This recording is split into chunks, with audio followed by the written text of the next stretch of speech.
Sí, me voy a sentar un poco. Hola a todos, soy José María Avellán, soy arquitecto de Murcia y director de proyecto de la plataforma BIMmate.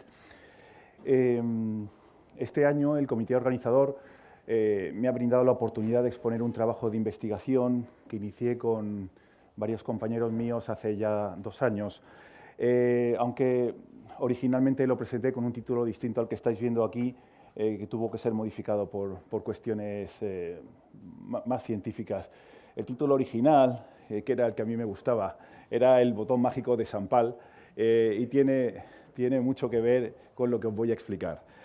Este año 2019 somos además patrocinadores del Congreso, lo que nos va a dar la oportunidad de presentaros mañana el desarrollo comercial que este proyecto de investigación inició hace dos años, y lo haremos de la mano de nuestro socio, el Gabinete Técnico de Publicaciones del Colegio de Aparejadores de Guadalajara, que, como sabéis, son los editores de Precio Centro. Es importante para nosotros tener la oportunidad de presentar este proyecto aquí en el IUBIM. Esto fue además cabezonería mía, porque fue precisamente aquí donde nació, en la reunión del Grupo de Usuarios BIM de España, previa al inicio del Congreso BIM 2017, cuando Álvaro, hablando sobre procesos o criterios de modelado, criterios que había que tener en cuenta para modelar a la hora de poder extraer después mediciones de un sistema, extraer mediciones de un modelo BIM, atendiendo a las especificidades del software de mediciones, a las limitaciones que estos tienen, concluyó que no existía ningún botón mágico que fuera capaz de medir un proyecto. Y bueno, pues aquí está. Bueno, yo he tenido la suerte de poder subirme a este estrado a enseñaros, en otras 2 ocasiones anteriores, a enseñaros los proyectos de investigación que hemos ido desarrollando y que luego se convierten en aplicaciones que muchos de vosotros utilizáis.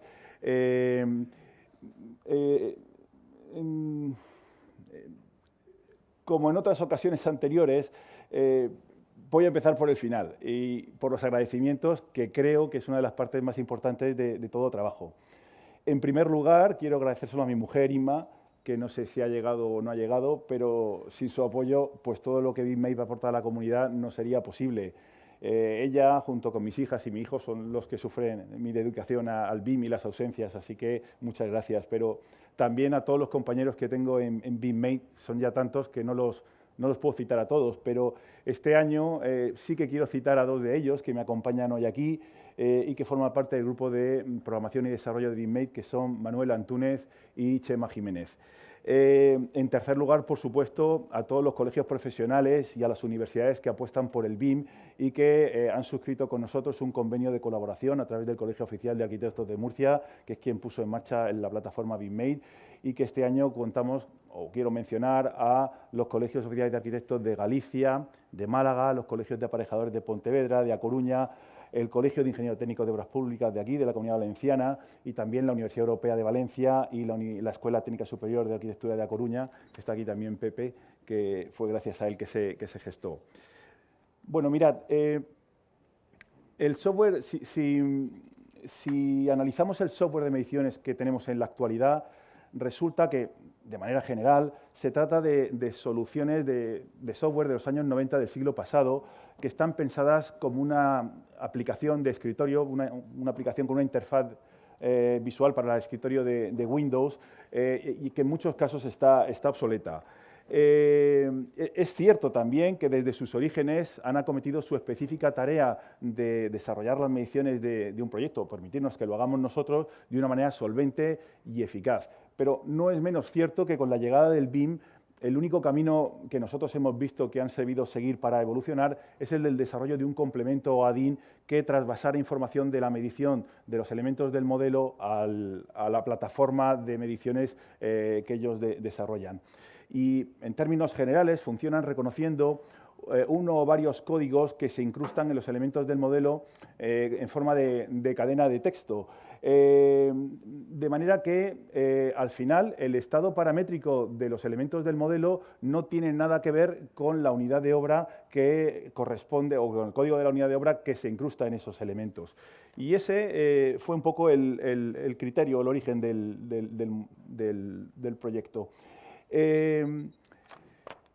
Si solo nos centramos en el tema de las mediciones y dejamos de lado el tema BIM, resulta que con independencia de la plataforma de software, todas ellas son capaces de trabajar en el formato estándar BC3. Es un lenguaje de intercambio de datos para base de datos de la construcción de aquí de España, que se llama BC3. El formato BC3 se desarrolla desde el año 1995, cuenta con varias versiones, la última de las cuales es la 2016. Y se trata de un lenguaje descriptivo basado en reglas que define cada concepto, que es como se llama la unidad de información, con una serie de reglas sencillas. Pero lo mejor que tiene ese formato, que es de aquí, es de España, es que, como los modelos BIM, es también paramétrico, y lo que significa que toda esa información se puede generar a través de parámetros. La situación que tenemos, por tanto, en la actualidad es la siguiente. Las unidades de obra de las bases de datos de la construcción son o pueden ser paramétricas, y los elementos BIM que hay en los modelos también son paramétricos. Con esta situación cabe plantearse las siguientes preguntas. ¿Pueden usarse las unidades de obra paramétricas directamente en los presupuestos? ¿Pueden establecerse enlaces paramétricos entre los parámetros de las unidades de obra BC3 y los parámetros de los elementos del modelo? ¿Puede integrarse el software de modelado directamente, el software de mediciones directamente en el software de modelado? Y si todo esto se pudiera hacer, ¿para qué serviría? ¿Qué ventajas tendría? ¿Qué limitaciones? Si estas respuestas fueran favorables, podríamos estar ante el botón mágico de medir que no existe, el botón de San Pal. Por eso quería ponerle ese título. Se trataría de un botón que fuera analizando el estado paramétrico de cada elemento del modelo BIM y deduciendo cuál es el concepto paramétrico que le corresponde aplicar, para luego proceder a la medición. No solamente medir, sino saber cómo tiene que presupuestarlo. Bueno, los hitos que hemos visto que habría que ir cubriendo, desarrollando para poder alcanzar el éxito de este proyecto de investigación sería, en primer lugar, desarrollar una biblioteca de clases y métodos que sirviera como motor para poderla luego poner en práctica. Pero es que para poderla poner en práctica necesitaríamos desarrollar una especie de banco de pruebas. Por ejemplo, una aplicación de escritorio para testear su viabilidad, rapidez, etc. Ya de paso, esta aplicación de escritorio podría servir como software de mediciones convencional o, mejor aún, como software de mediciones linkado o vinculado a sistemas de formato abierto tipo IFC. Una vez hecho eso, necesitaríamos encontrar una manera de almacenar la información de las unidades de obra en los elementos del modelo, en los elementos BIM. Y luego tendríamos que ser capaces de establecer enlaces entre los parámetros de los elementos, las unidades de obra BC3 y los elementos o los parámetros de los elementos del modelo. Y por último, habría que crear una interfaz visual que fuera capaz de permitir al usuario interactuar con los datos y utilizarlo como un software de mediciones normal. Tanto en la tarea 2 como en la tarea 5, al final vamos a necesitar desarrollar una interfaz visual que ayude al usuario primero a definir las características con las que quiere generar el modelo de mediciones, como para luego poder interactuar y operar con él. Nosotros, como nos planteamos en el proyecto de investigación acabar desarrollando una aplicación para Autodesk Revit, pues eso ya nos limitaba a tener que trabajar en código XAML, en las siglas de Extensible Application Markup Language, que es una evolución de los tradicionales formularios de Windows. En XAML hay varios patrones para establecer la comunicación del usuario con una estructura de datos, pero el que más comúnmente se utiliza, el que nosotros hemos utilizado y también uno de los más potentes, es el que se llama Model View View Model, de ahí las siglas MVVM. Se trata de un patrón de diseño de la arquitectura de las aplicaciones que busca desacoplar al máximo la estructura de datos de la interfaz del usuario y se organiza en 3 capas. La vista, que es la interfaz con la que el usuario interactúa con la aplicación; el modelo, que es la propia estructura de datos; y lo que se llama vista modelo, que es otra estructura de datos que se crea a partir del modelo y que es la que se conecta a la vista para controlar esta desde la propia estructura de datos específica. La ventaja que permite este patrón es que a través de enlaces o bindings se pueden controlar toda la vista sin necesidad de capturar eventos o hacer operaciones complejas para entender cuál es el estado final de los parámetros o de los datos cuando se ha cerrado la aplicación o cuando se ha hecho una operación. En la imagen de la izquierda se estáis viendo un fragmento de código XAML En este caso corresponde a un control visual, que es un expansor, expander, que tiene varias propiedades, la última de las cuales se ve aquí, es isExpanded, que es la que está enlazada a una propiedad de la vista modelo. Está enlazada, la palabra está binding. Y lo que estáis viendo a la derecha es un fragmento de código en C# que corresponde a un campo privado y a una propiedad pública con sus accesores get y set. La idea es que este fragmento de código de la derecha, el código C, constituye lo que se llama contexto de datos del control, que coincide con el contexto de datos de la vista y que es lo que he denominado antes vista modelo. Lo más importante del fragmento de código de la derecha es que la llamada al final del accesor set al método onPropertyChange, que es el que se encarga de notificar a la vista que ha habido un cambio en la propiedad de la clase. Respecto de la manera en la que se debe o se puede almacenar la información sobre las unidades de obra paramétricas en los elementos BIM, lo tenemos clarísimo, el almacenamiento extensible. Por varios motivos. En primero, porque vamos a incrustar información compleja en los elementos del modelo, no meros códigos de unidades de obra, sino información ciertamente compleja. Segundo, no nos parece razonable que un usuario pueda interactuar libremente con una estructura compleja de datos sin contar con una interfaz de usuario apropiada. Y en tercer lugar, porque no nos parece tampoco razonable que los modelos BIM se ensucien añadiendo indiscriminadamente parámetros que no ayudan al modelo BIM en sí, sino que son o se han colocado ahí para otro menester. Hay maneras más elegantes o más potentes incluso de incrustar esa información. Todo el tema del almacenamiento extensible pudimos explicároslo en el Congreso del 2017 de aquí de Valencia, en el WIN 2017. En cuanto a los enlaces paramétricos, aquí es donde tenemos el primer 50% de lo que este proyecto de investigación supone. No vamos a incrustar en los elementos del modelo códigos de unidades de obra en los parámetros. Vamos a incrustar colecciones de instancias de clases complejas que contienen varias propiedades, algunas de las cuales son el código de la unidad de obra, en este caso paramétrica, por supuesto, para darle más potencia, y también el resumen de esa unidad de obra. Pero también tenemos que incrustar en esos elementos del modelo, en el almacenamiento extensible, tenemos que incrustar cada uno de los parámetros que gobiernan las unidades de obra BC3, cada uno de los cuales contiene asimismo una serie de estados posibles. Cada parámetro del modelo BC3 tiene que estar enlazado a un parámetro del elemento de Revit, en este caso, de manera que sepamos qué parámetro de Revit gobierna qué parámetro de la unidad de obra. Y obviamente un modelo BIM es mucho más libre que un modelo BC3 donde solo permite estados fijos, pues necesitamos establecer un valor máximo y un valor mínimo para saber cuál es el estado que corresponde aplicar en función del valor de un parámetro de Revit. Por último, necesitamos también disponer de las reglas de cómo esa unidad de obra se tiene que medir. En esta versión, en este prototipo, lo que hicimos fue generar una expresión algebraica que se evalúa en tiempo de ejecución, en el que el usuario añade todos los parámetros de Revit que quiera y compone la ecuación algebraica que le parezca para generarlo. En cuanto a la interfaz gráfica en Revit, creemos que una vez que ya hemos desarrollado todos estos pasos que os he explicado, pues estamos en disposición de abordarla.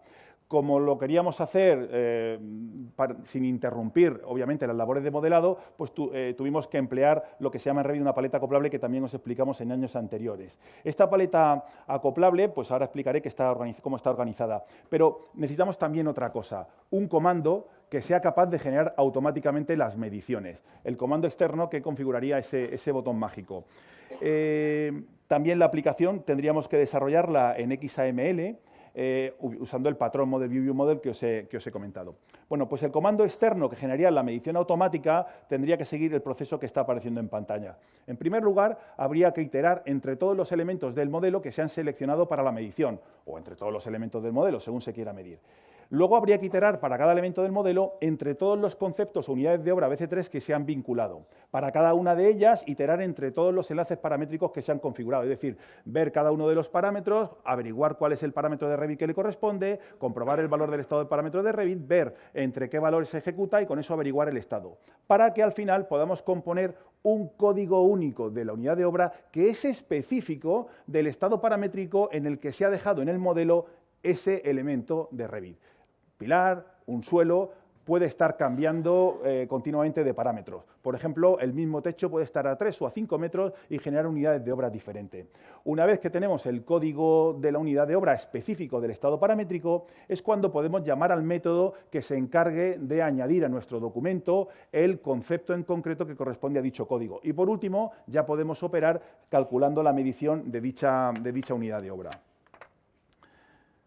En cuanto a la paleta acoplable, pues hemos optado por organizarla en este prototipo, en 3 expansores. El primer expansor, el superior, pues correspondería con la información general del presupuesto, la ordenación por capítulos, el PEM, presupuesto de ejecución material, gastos generales, beneficio industrial, etcétera. Tiene la ventaja de que se puede, pinchando en cualquier dato, acceder instantáneamente a editarlo sin tener que navegar entre menús. Es la ventaja que tiene este patrón de diseño de aplicaciones. El expansor central corresponde a una estructura clásica de árbol de descomposición con capítulos, subcapítulos, conceptos descompuestos que a su vez se pueden abrir para mostrar todo lo que contienen dentro. Y el tercer expansor correspondería a las propiedades del elemento que se ha seleccionado. En este ejemplo se ve la potencia de lo que este proyecto supone. Aquí tenemos un ejemplo, 4 muros de 3 metros de alto con esta configuración, capas de pintura con espesor 0, enlucido de yeso, 12 milímetros, fábrica de ladrillo de 7 centímetros y lo mismo hacia afuera, de 12 milímetros y pintura de espesor 0. Vale, les hemos metido pues, unos códigos, o sea, en los comentarios muro 1, muro 2, muro 3, simplemente para que se vea que esa información se puede trasvasar directamente al modelo de mediciones. Solo hay que ir al botón mágico, generar, como todo esto es paramétrico, se puede ajustar, pues, bueno, Comunidad Valenciana, topografía, situación del mercado, etcétera, ajustar el tamaño de hueco a descontar, número de decimales, cómo se quiere generar, en términos generales, cómo se quiere definir la descomposición, etcétera. Y luego pues, se seleccionan los objetos que se quieran medir y ya está. Aquí se ve, bueno, he cerrado los expansores porque lo que se quiere explicar es cómo cuando se selecciona una unidad de obra se iluminan automáticamente todos los elementos del modelo que afectan. Aquí se ve cómo el ladrillo es de 7 centímetros de espesor, ¿vale? Si se selecciona, por ejemplo, la unidad de obra del enguarnecido y enlucido, que es esa de ahí, en la ponencia luego en la comunicación se leerá mejor. Pues se ve que es guarnecido y yeso a la buena vista, de aplicación manual, 12 milímetros de espesor para muros de hasta 3 metros de altura, ¿vale? Y luego la unidad de la pintura. Lo bueno de esto es que como el programa corre dentro de Revit, tengo acceso a toda la base de datos de Revit. Eso significa que pinchando en cada línea de medición voy viendo cuál de los elementos es el que ha generado esa línea de medición, ¿vale? Aquí se ve cómo se corresponden los comentarios de la medición con el comentario que se especificó aquí. Si nosotros ahora cambiáramos el estado paramétrico del modelo, podríamos generar automáticamente un nuevo estado de mediciones sin intervención del usuario. Lo que vamos a hacer ahora es editar el tipo del muro y vamos a cambiar el grosor del enlucido. Esa capa la dejamos en 12, pero la capa de abajo la dejamos en 20 milímetros. Además, vamos a cambiar el ladrillo, en vez del 7, lo ponemos del 9. Solo cambio el grosor de una capa del muro, solamente. Para que se vean otra serie de cosas, pues voy a seleccionar todos los muros y cambio su altura de 3 a 4 metros. Esto afecta a los rendimientos de mano de obra. Bueno, subo la caja de sección para que se vea que se ha aumentado. Y le volvemos a dar al botón mágico.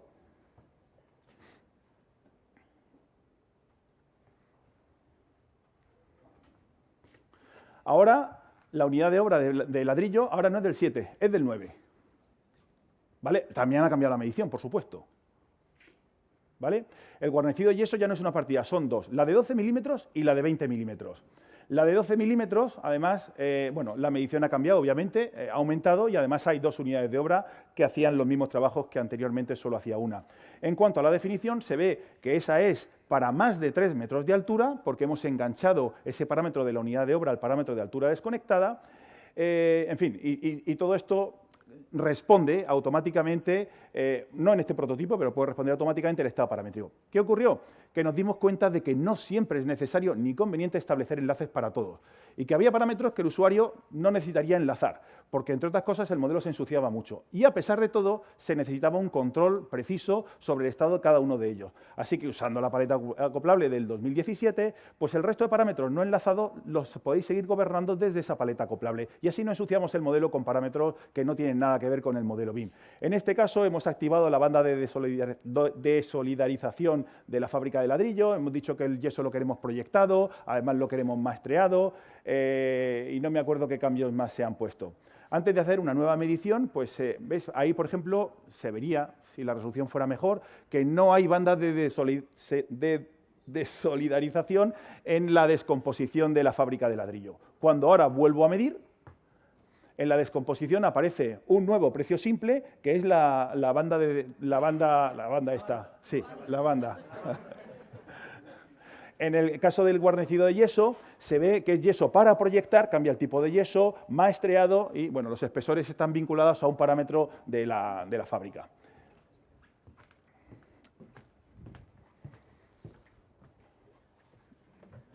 Sí. Bien. Después de terminar este proyecto de investigación, que ha durado ya un tiempo, estas son las conclusiones que hemos sacado. Primero, sí que pueden establecerse enlaces paramétricos, enlaces entre unidades de obra paramétricas y elementos BIM, que también son paramétricos. De manera que las unidades de obra y sus estados de medición se generen automáticamente a partir de cómo se deja el modelo BIM, sin que haya que hacer un proceso manual de mediciones. Adicionalmente, esta parte es muy interesante, el estado de mediciones y presupuesto de un modelo BIM se convierte en una herramienta más en la fase de diseño y no en un resultado de un proceso, que es otra de las cosas que me revienta de hacer mediciones. Es como la curva de McLean, lo adelanto en el tiempo para poder tener ese resultado en etapas tempranas. Y respecto de las preguntas que planteaba al principio, sí que pueden utilizarse unidades de obra paramétricas directamente en los modelos BIM, permitiendo que cualquier cambio en el estado paramétrico del modelo genere una actualización de las mediciones del proyecto. Sí que pueden establecerse enlaces entre los parámetros de unidades de obra BC3 y los parámetros de un elemento BIM. Sí que puede desarrollarse por completo un software de mediciones que corra sobre otro software, en este caso de modelado, que es Autodesk Revit. Y gracias a todo lo anterior, las mediciones y presupuesto de un proyecto se acaban convirtiendo en una tarea más de la fase de modelado. Este proyecto de investigación que iniciamos, ya os digo, hace unos años, se va a convertir después del verano en un desarrollo comercial que tendremos ocasión de exponerlo mañana con nuestros socios, el Gabinete Técnico de Publicaciones de Guadalajara, en el que hemos decidido dar un cambio de aires un poquito en el panorama que hay, porque creemos que se pueden aportar aún más cosas a las que hay, que no es que estén mal, pero que siempre viene bien un poco de ayuda para llegar más lejos con el BIM. En fin, muchas gracias.